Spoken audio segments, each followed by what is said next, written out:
दूसरों के लिए तालियां बजाइए, लेकिन आप अपने लिए ताली बजाना, मेन गांव में मेन व्यक्ति की मूर्ति लगाने के लिए आप अपने लिए ताली बजाइए। और जो काम यहाँ के प्रशासन को करना चाहिए, यहाँ की सरकार को करना चाहिए, वो काम आप लोगों ने कर दिया, इसलिए आप अपने लिए ताली बजाएं। और प्रशासन ने परेशान करने की कोशिश की, शायद 2 लोगों पे एफआईआर हुई है। मैं उनको कहना चाहता हूं, मैं भी इस समाज का बेटा हूं, मुझ पे भी कई एफआईआर दर्ज है, लेकिन डरने वाले लोग नहीं हम लोग।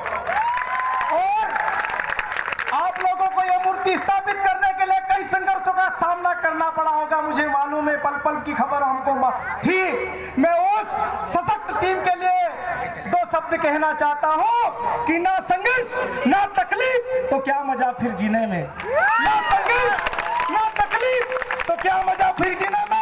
अरे बड़े बड़े तूफान थम जाते हैं जब आग लग जाती है सीने में। हमने यहाँ नाथूराम गोडसे की मूर्ति नहीं लगाई, हमने इस देश के बाप की मूर्ति लगाई। प्रशासन किसके कहने पे हमको परेशान कर रहा था, मैं उनको कहना चाहता हूँ, मेरी बात यहाँ पर से रिकॉर्ड कर उनको सुना दीजिए। अगर यहाँ पर राम मंदिर निर्माण के लिए कोई आयोजन होता, आप परेशान नहीं करते, लेकिन ये मूल निवासियों का कार्यक्रम है, ये इस देश के मालिकों का कार्यक्रम है, इसलिए आप परेशान कर रहे हो। कर लीजिए, जितनी हिम्मत है कर लीजिए। बाबा साहब ने हमको कलम दिया है, अधिकार दिया है, लेकिन बिरसा मुंडा ने भी कुछ दिया है। जरूरत पड़ी कलम से लड़ेंगे और आवश्यकता पड़ी तो तीर कमान भी हमारे पास है। आप लोगों को, मेरे गांव के मेरे युवा साथियों को, मेरी माता बहनों को, किसी को भी डरने की आवश्यकता नहीं है। आपके साथ पूरा मध्य प्रदेश का आदिवासी समाज और 144 जिले में लगाई गई है। बाबा साहब ने संविधान में जो अधिकार दिया है, 5वीं 6ठी अनुसूची, और ये 5वीं अनुसूची क्षेत्र अंतर्गत ये एरिया आता है। और 5वीं अनुसूची क्षेत्र का जो एरिया होता है, कलेक्टर की औकात नहीं होती है वहां पे 144 लगा ले। यहाँ के कलेक्टर को, यहाँ के जिला प्रशासन को, कि आपने हमारे कार्यक्रम रोकने की कोशिश की। मैं चैलेंज करता हूं उनको, आप लोगों को किसी को डरने की आवश्यकता नहीं है, सिर्फ एक आवाज लगाना, हम आपके साथ सीना ठोक कर खड़े रहेंगे। और आपको मैं कहना चाहता हूं कि आपने जो मूर्ति लगाई है वो कोई मामूली मूर्ति नहीं है। उसको अगरबत्ती मत लगाना, उसको तिलक मत लगाना, उसके उस महान शख्सियत ने जो चीज हमको दी है खाली उसको पढ़ लेना। बाबा साहब ने इतना अपमान सहा, जब वो पढ़ने जाते थे पानी नहीं पीने दिया जाता था, थूक नीचे गिर जाए, लेकिन इसलिए उनको क्या टांग के भेजते थे मालूम है आपको। लेकिन बाबा साहब ने अपने मन में यह प्रण लिया था कि मेरे साथ जो इन लोगों ने अन्याय किया है, मैं मेरे समाज के लोगों के लिए ऐसी व्यवस्था करके जाऊंगा कि बाबा साहब को तो पानी नहीं पीने देते थे, लेकिन बाबा साहब ऐसी व्यवस्था करके गए कि आज अगर वो आग दिखाकर भी अगर अपने सामने देखे ना तो उस पर एट्रोसिटी एक्ट लग गया। आप अपने आप को कमजोर मत समझिए, बाबा साहब ने जो हथियार आपको दिया है वो मामूली हथियार नहीं है। नाथूराम गोडसे के विचारधारा पे जो लोग चलना चाह रहे हैं, वो विचारधारा थोपना चाह रहे हैं, मैं उनको कहना चाहता हूं, इस समाज का पढ़ा लिखा वर्ग युवा बाबा साहब के संविधान को पढ़ने लगा है, बिरसा मुंडा के विचारों को पढ़ने लगा है, टंटा मामा के विचारों को पढ़ने लगा है। और यहाँ का आज की मध्य प्रदेश में जनादेश की सरकार नहीं है, पैसों की सरकार है। और आज हमारे देश में जो सरकार है, पंडित दीनदयाल उपाध्याय को हम पर थोपना चाहती है। लेकिन मैं कहना चाहता हूं, पंडित दीनदयाल उपाध्याय ने देश के लिए क्या किया, क्या किया? हमारे बिरसा मुंडा जी ने लड़ाई लड़ी, 25 साल की उम्र में वो देश के भगवान बन गए। टंटा मामा ने जमीन दिलाया और बाबा साहब ने हमारी रक्षा के लिए संविधान बनाया।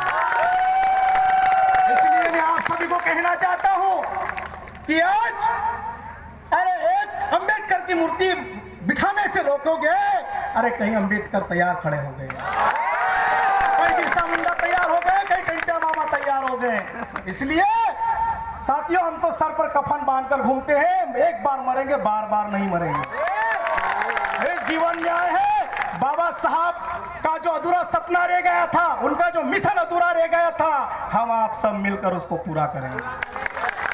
आज हमारे बीच बाबा साहब नहीं है, लेकिन उनका खून यहाँ पर उपस्थित है, तो आप अपने आप में मान लीजिए कि बाबा साहब सामने बैठे हैं।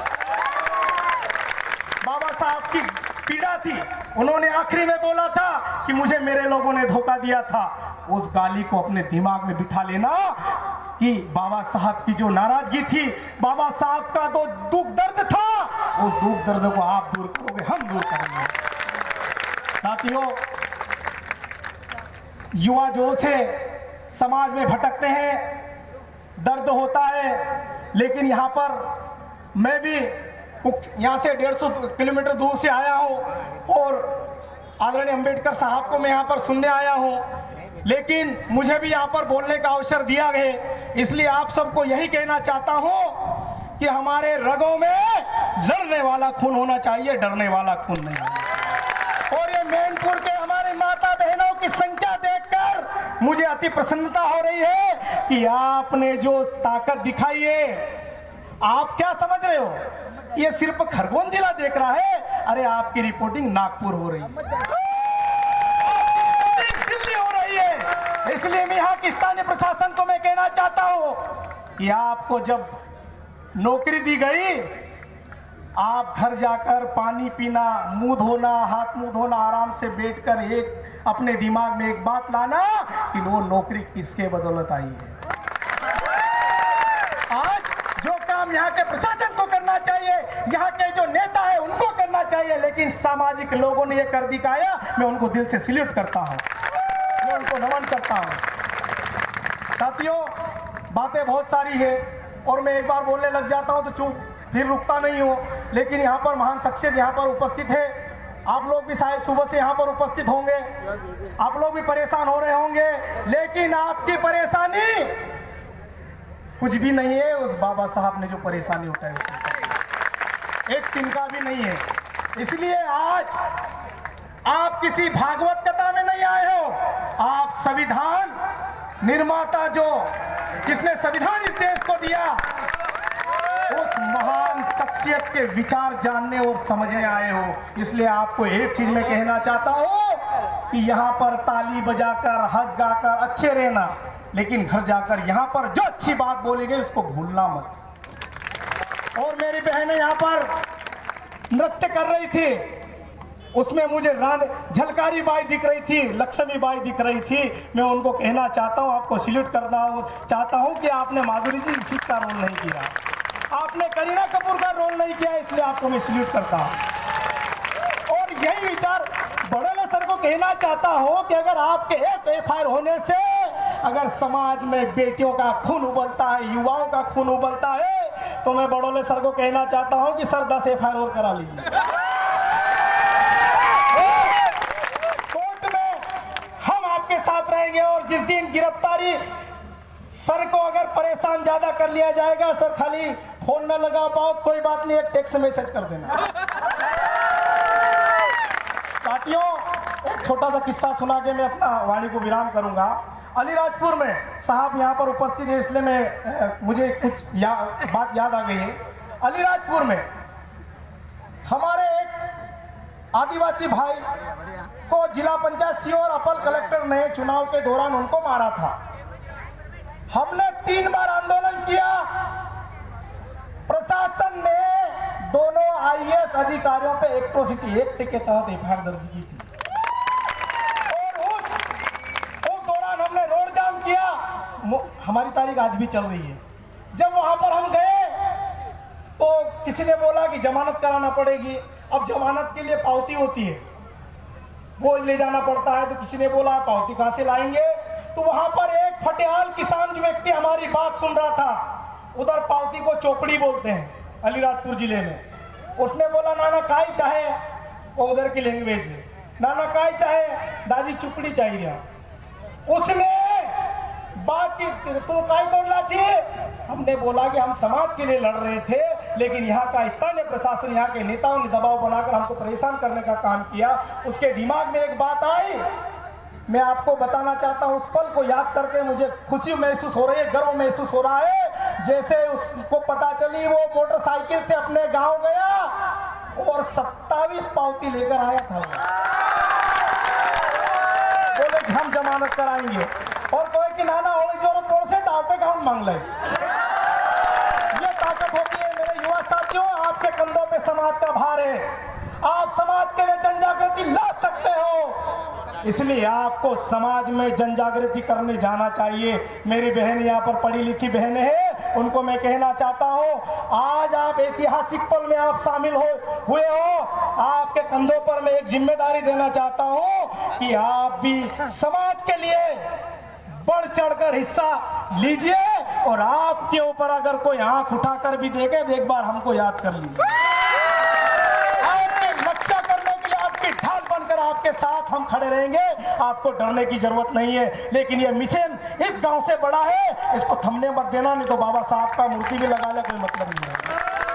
इसलिए आप सभी ने बातें बहुत सारी है, समय का ध्यान रखना है।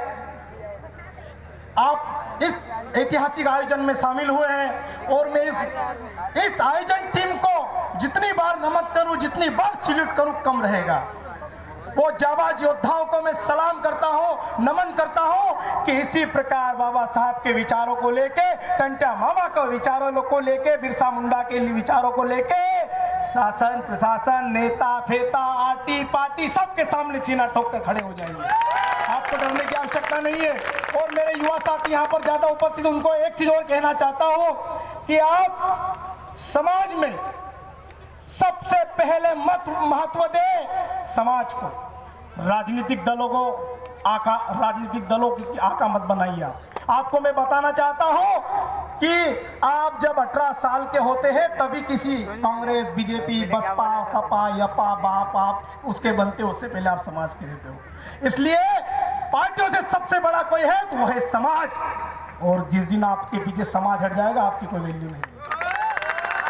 बहुत बहुत धन्यवाद मेरे युवा साथियों, इसी प्रकार आप बढ़ते रहिए।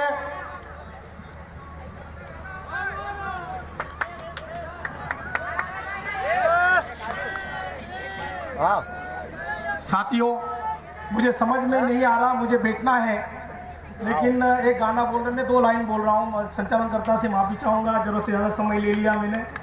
तो हर गरीब न कोरे रखवालो, नाम व कुटंक अरे भील समाज को हीरो, देश पर जान लुटे गए। अरे गरीब न कोरे रखवालो, नाम व कुटंक कहे गए, नाम व कुटंक कहे गए। अरे भील समाज को हीरो, देश पर जान लुटे गए। बाकी गाना अगली सभा में। बहुत बहुत धन्यवाद। एक बार जो नारा मेरे साथ लगाएंगे, जय जय जय जय जय भीम, सबके हाथ उठना चाहिए। जय जय जय जय जय भीम, जय जय जय जय जय भीम, बाबा साहब अमर रहे, अमर रहे, अमर रहे। एक नारा हम लगाते, वो लगाएंगे क्या? हमें लड़ेंगे तो आप जीतेंगे बोलेंगे। लड़ेंगे,